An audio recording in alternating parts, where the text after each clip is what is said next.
بسم الله الرحمن الرحيم الحمد لله أشهد أن لا إله إلا الله وأشهد أن محمدا عبده ورسوله أما بعد. Dr. Tariq Ramadan, do you have any idea what I was doing in my room right before I came down? You have no idea, do you?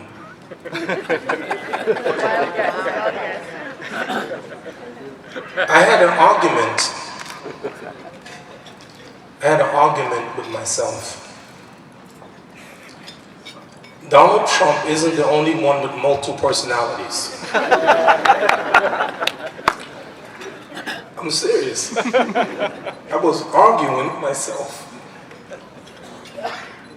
One self said, you know, Siraj, you're going to try to raise $500,000 in a couple of minutes at this banquet. And you ought to give. And the other side said, you know what? They don't expect me to donate. I'm raising the money. Let me tell you who won. The side that said that I am a part of ISNA. I love ISNA. And I want to give. I want to donate. Sheikh Ahmed Hattab, where are you? Come, I need you.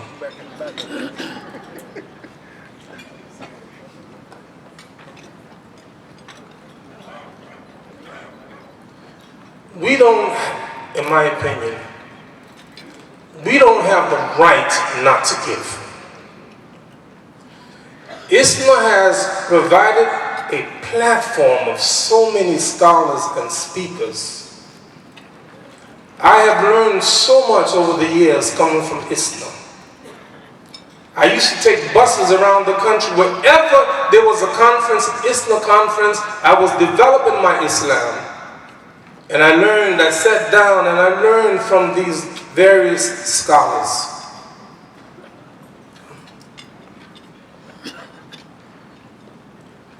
I want to be the first to donate tonight.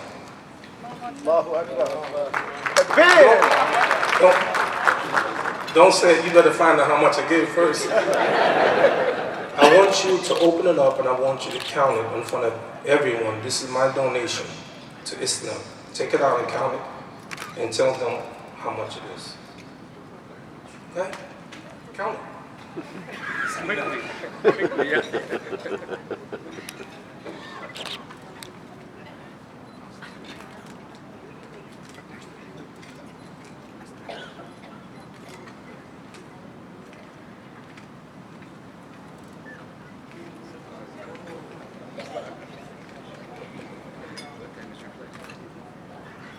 MashaAllah, $2,500.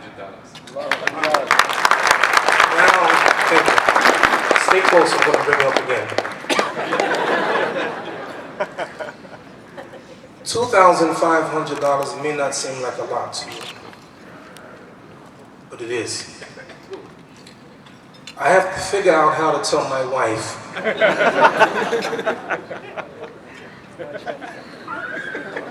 We'll have another argument. So, I'm asking you to give. I asked Sheikh Ahmed, Imam Brother Ahmed, how much do you expect reasonably from the highest donor? He said maybe someone may have $50,000. I'm going to take a shot in the dark. I think there's someone here, 1, 2, 3, 4 of you, can afford to give $100,000. And let me tell you why. I am blown away by the women in our ummah.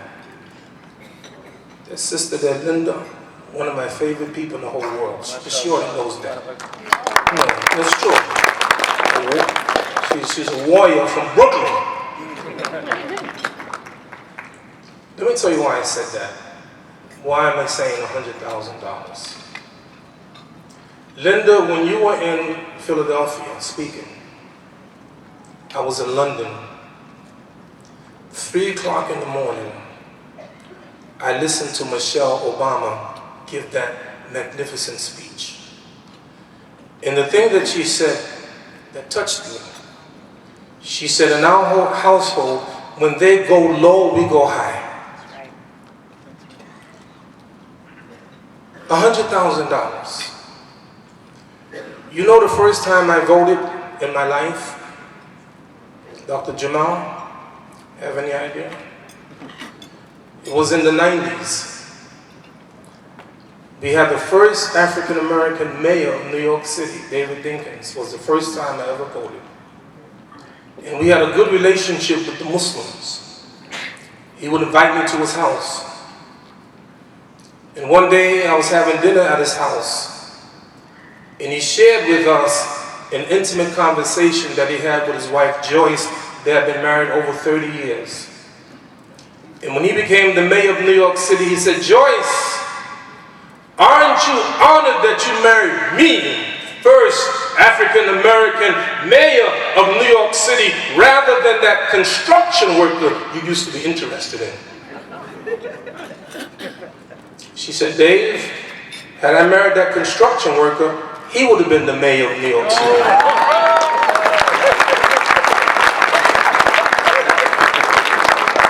Sister Ghazala Khan, I fell in love with you. Don't get it the wrong way. I love her like the rest of us. We love you, your dignity, your strength. I said, glued to the TV with your strength.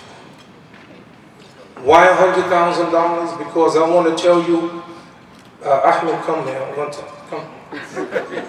Put you on the spot. I'm going to ask you a question. It may be embarrassing. Ready? Ready? Come closer. And you got to answer truthfully. You do your best. Are you ready? Bismillah. Have you ever been to Las Vegas?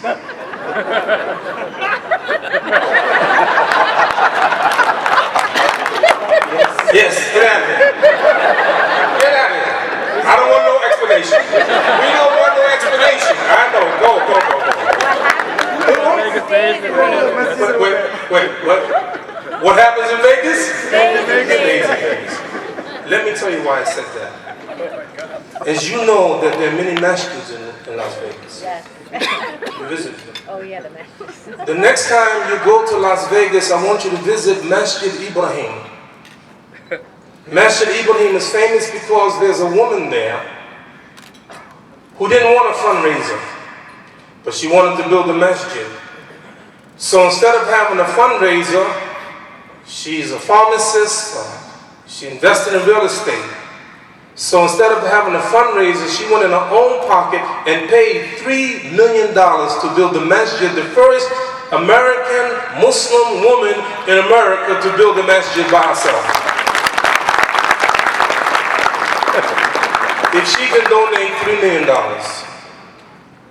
I believe I'm going to take 5 seconds to see if anyone here this afternoon will have enough. And I never underestimate the ability of Muslims to spend for Allah. Never underestimate that. Is there anyone here this afternoon who will make a commitment for ISNA for $100,000? I pause for seconds to allow you to think.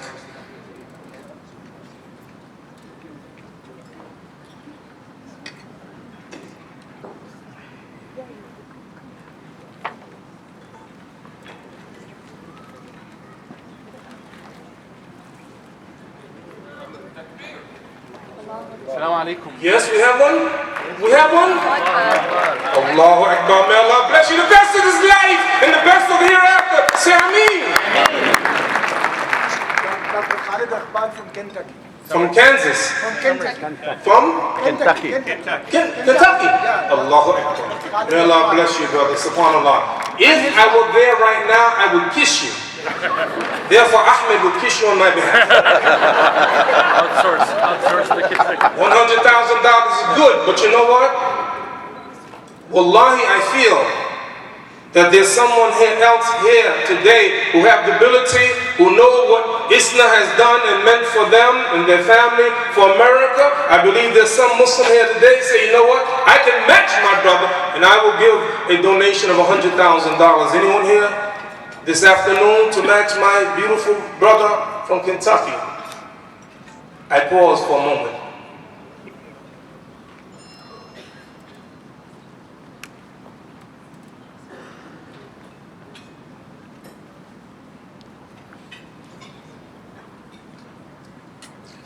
You know, I used to go to England often. But there was a stretch of a period of 20 years I didn't go. A couple of years I went back to London, and a brother came up to me, he said, Imam Siraj, do you remember me? Every speaker will tell you that always happens. People ask, do you remember me? And we'll say, yeah, all right. But this brother I remember, because I used to stay at his house in London. He said, Imam, 20 years ago I asked you for some advice. He said, I was working in a bank and I was making good money. He said, Imam, you think I should stay there or get another job? I recommended him to try to find another job. He said he did. He said, I wanted to let you know, Imam, that I got my own business and I make 3 times more than I made in the bank with my own business. And I have 3 sons that are Hafiz of Quran.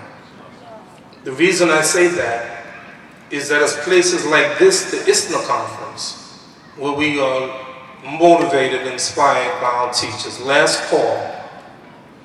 If there's one of you who can give $100,000.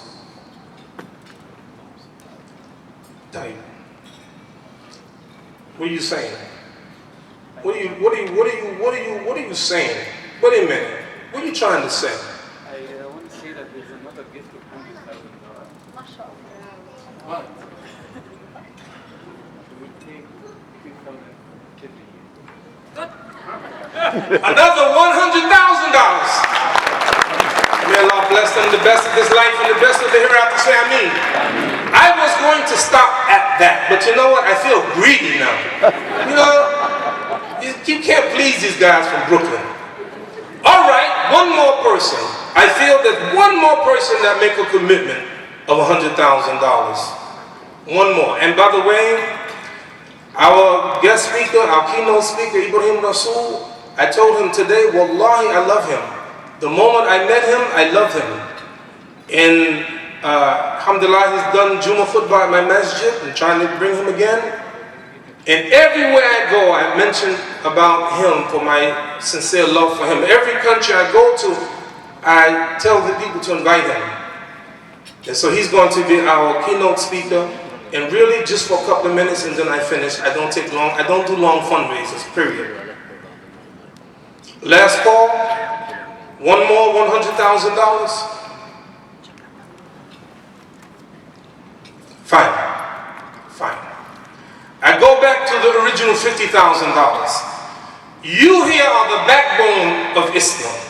When other people don't understand, you understand. You understand that ISNA is needed in this time, especially in America. Dr. Tariq, I was in Australia. When I came back, I landed in JFK Airport. And they said, American citizens on this line, others on that line. And I, with my American citizenship, got on the line for the Americans. And I can hear the immigration officers, everyone, they ask 2 questions. Question number 1, where did you go? Question number 2, how long did you stay? Stand. So they ask every person, what country did you go to? How long did you stay? Stand. They got to me. They said, what country did you go to? I said, Australia. They said, how long did you stay? I said, 1 week. Then they said, have you ever been to Saudi Arabia? I said, yes. When were you last there? Last year. Why did you go? For Hajj. Do you know anybody in Saudi Arabia? None of your business. That's what I wanted to say.